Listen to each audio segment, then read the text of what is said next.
Inspector General of Police Usman Baba Alikali has encouraged POWA President Mrs. Victoria Irabo to look at issues that will build capacity of members like skills acquisition and many more, to empower women so that they may cater for their homes while their husbands are discharging their duties at various locations. Inspector General of Police said this during the visit of the executives of Defense and Police Officers' Wife Associations, DEPOWA, to his office today in Abuja. We believe if you empower the woman, you have empowered the children, you have empowered the home, you have empowered even the relations. And therefore,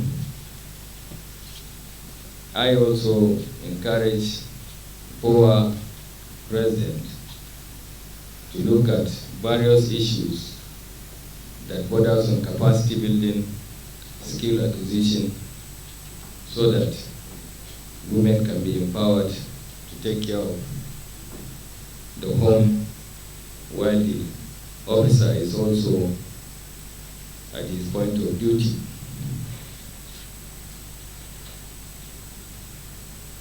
We, as police officers, carry our wives along in the discharge of our duties and responsibilities.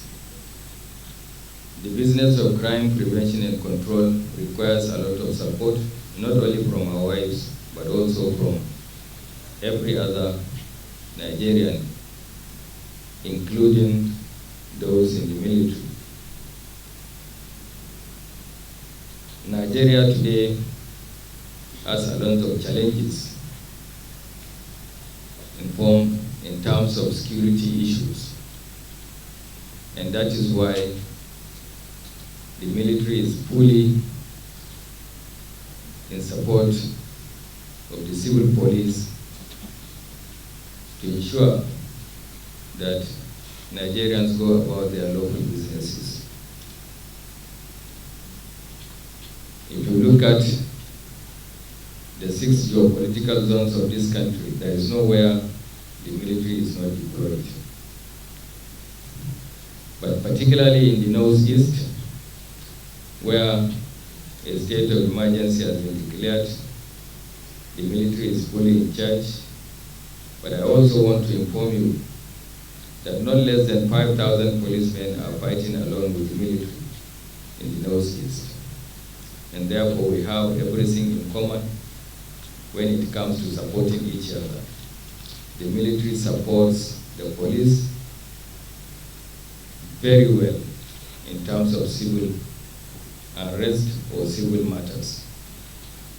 We also at all times call upon to support the military if it comes to something that is either in or outside the country that requires enforcement or reinforcement of our troops.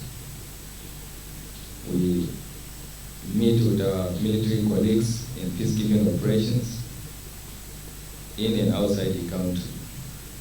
And therefore, the synergy between our wives is key, is important, and is going to encourage us much. The POWA President Mrs. Victoria Irabo uses this medium to brief the Inspector General of Police about the history of POWA. Mrs. Victoria Irabo said the history of the association was traced as far back as 1970, when it was known as Joint Armed Forces of Police Officers' Wife Consultative Committee. The POWA President said that the mandate of POWA was to ensure that officers' wives will support their spouse in the midst of challenges when discharging their duties. May I use the opportunity of our visit to briefly intimate the IG on the history of the Defense and Police Officers' Wives Association, DEPOWA. The history of the association is traced back to the 1970s, when it was known as the Joint Armed Forces and Police Officers' Wives Consultative Committee. The mandate then was to ensure that officers' wives were responsible in the midst of challenges faced by their spouses in the course of duty. Over the years, DEPOWA has evolved to become an organization focused on providing support to wives and families of the military and police officers to ensure a healthy and holistic military and police community is achieved. Since my assumption of this role, I have brainstormed with my team on how best to build on the work of past presidents of DEPOWA in providing support services that will be beneficial and impactful to military and police wives, children, and by extension, our husbands. We have therefore come up with a program called Uniting Our Voices First, UOVF. This is because we believe that when all the sister organizations of the armed forces and police unite their voices with the military and police officers, we can easily achieve our collective goals.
Michael Chidi, reporting for GTV Africa, Abuja.